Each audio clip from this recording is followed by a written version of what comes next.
Meaning of fair. Fair. Fair. Fair.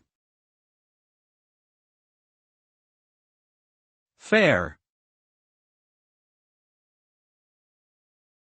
The word fair can have different meanings depending on the context.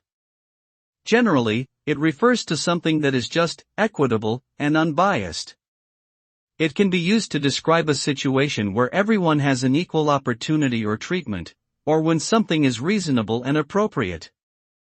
A fair decision is one that considers all relevant factors and reaches a conclusion that is impartial and impartially applied.